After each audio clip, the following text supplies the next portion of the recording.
Welcome to the Hermann-Grima House virtual tour. This is the Hermann-Grima House. It was built in 1831 and owned by Samuel Hermann. It was later owned by a man named Felix Grima. The Hermann-Grima House is used as a museum today and named in honor of both families that lived in the home. Throughout this virtual tour, you will learn what life was like in 1831. This is the front parlor, which is the formal living room. Both of these wealthy Creole families use this room to entertain their guests and show off their wealth. Samuel Hermann earned his wealth by being a commodities broker. Felix Grima earned his wealth as a lawyer, judge, and notary public.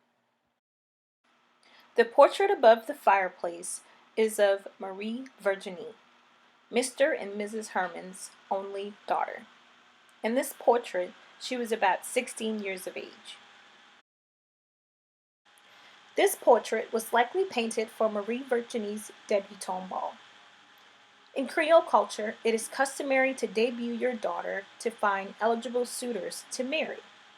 This means that wealthy families debut their daughters in order to marry into another wealthy family.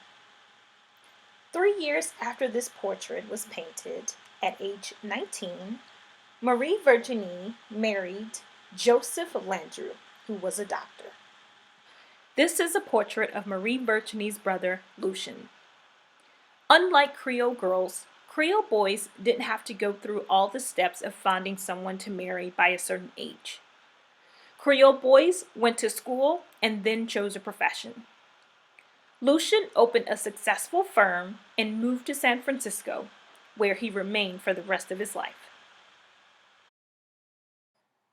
When New Orleans was founded by the French government in 1718, they used slave labor to build the city. In 1719, the first enslaved Africans arrived in New Orleans. This form of slavery was called chattel slavery, which is the ownership of a human being by another. We use the term enslaved because although they were enslaved by another human being, they were still human. Both of the families that lived here owned enslaved persons. At any given time between 1831 and 1865, there were 8 to 15 enslaved persons living on the property, taking care of the home and attending to the needs of the Creole families that lived there. Creole families were known for entertaining. Creole children were expected to play a musical instrument. The instrument under the portrait on the left is called a pianoforte. Marie Virginie played the piano. Piano performance by females was a common entertainment for visiting guests. This is the dining room entrance. The doors separating the parlor from the dining room are called pocket doors. Family members ate their meals here. Creole families in 1831 were practicing French service style of dining. These meals included 2 to 3 courses and 6 to 12 dishes in each course. The main meal of the day would start between 2 p.m. and 4 p.m. and could last up to 3 hours. In 1831, the general attitude towards children was that children should be seen and not heard. So children 12 and under would not be allowed to eat at the dinner table with the adults until they learned the proper manners for sitting at a table for such a long time. This house does not have a kitchen. The kitchen is in a separate building in the courtyard. Food was cooked in the kitchen, brought into this room behind the curtain on the right-hand side called the Butler's pantry, transferred to the fine china serving dishes, and brought to the table by the family's enslaved workers. This dessert menu is made during the Christmas holiday.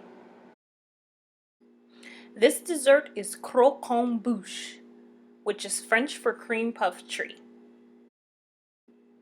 This is ribbon candy, a treat also made during Christmas.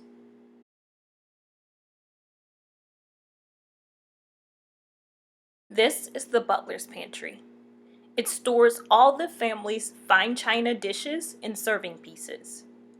The mistress of the house would supervise all the food being transferred to the fancy serving dishes because they were very expensive to replace. This is a portrait of Mrs. Herman. She would have been the mistress of the Herman house. She was responsible for supervising the enslaved persons while they cooked and transferred the food to the fine china in the butler's pantry. She also planned the menus. According to the family tradition, Mrs. Herman's daughter-in-laws helped wash the fine tableware. This is the children's room.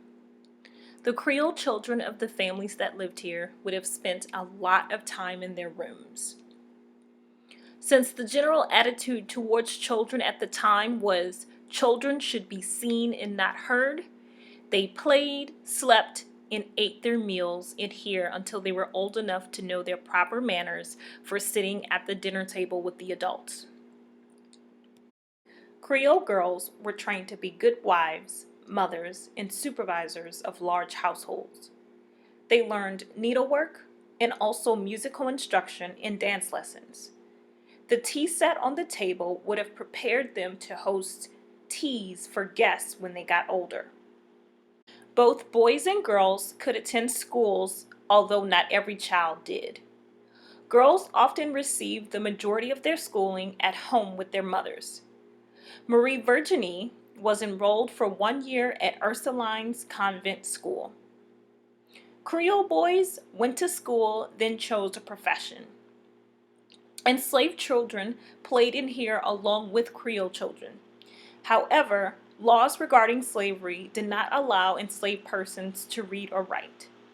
So instead of going to school, when enslaved children were old enough, they were assigned simple tasks such as carrying wood, water, sweeping, and helping other workers.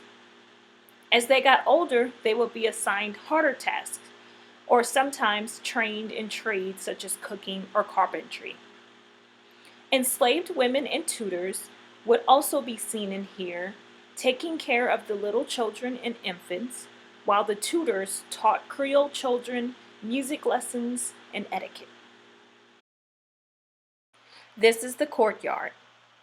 The courtyard was a shared work and family space. As a workspace, the enslaved workers performed their jobs. The laundress washed and ironed clothes. The cooks worked at tables out in the shade, chopping and mixing food. And stablemen attended to the horses. Creole and enslaved children played here, while Creole adults supervised their enslaved workers and enjoyed the smells of the garden. This is the scullery or washroom, where enslaved people would wash kitchen utensils and pots. This room was also used as a food prep station before bringing food into the kitchen to cook. The round yellow cylinder located in the left corner of the room is called a set kettle. This was the hot water heater. A fire was built underneath using that black iron door at the bottom. Once the water was heated, it had to be bailed out into a bucket or a sink for dishwashing. The drying rack is that large wooden structure on the left next to the set kettle. This is the open hearth kitchen.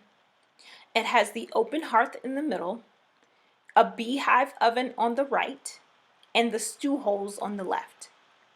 The open hearth is where one would cook over an open fire. The beehive oven was used for baking, and the stew holes was used similar to stovetop ovens today for boiling, stewing, and frying food. Cooking would have begun at daybreak, and there would have been 3 to 4 enslaved people in the kitchen. Food for the day would be purchased in the local market by the enslaved people, and then cooking began. The mistress of the house would have supervised cooking and planned menus. This is a toaster. You would put the bread in the slots and place it in front of the fire to toast. The long handle is so you won't burn your arm or clothing when putting it in the fire. This is a colander. It is used the same way we use it today, to rinse and drain off liquid from food. This is the ironing room. Laundry was a time-consuming, difficult chore, requiring a skilled laundress. The laundress and her helpers would have used this room for ironing. Since great care was taken when cleaning or ironing clothing, skilled enslaved washwomen or ironing women were prized. Doing laundry required filling buckets, working with fire, and hauling heavy loads of wet clothing. The bucket on the right, with the wooden handle in it, is called a washing jenny. These iron pieces with handles attached were used for ironing. They were called flat irons. The basket is a rat trap. This is the kitchen building. Not only is this the building that has the kitchen in it, it also has the rooms on the second and third levels for the enslaved people to live in. Next, we'll go to the second floor of the kitchen building, where we'll see a typical room that an enslaved person lived in. This is a bedroom that an enslaved person or persons would have lived in. They were given hand-me-down or broken pieces of furniture that were once in the main house. These rooms were plain, having bare floors and simple curtains in the windows. Enslaved children lived here with an adult in one of these rooms. As soon as they were old enough, they were expected to work. Thank you for visiting our museum today. As you have seen, this house is full of stories. Have you ever wondered what stories does your home have? How old is your home? And who lived in your home before you and your family?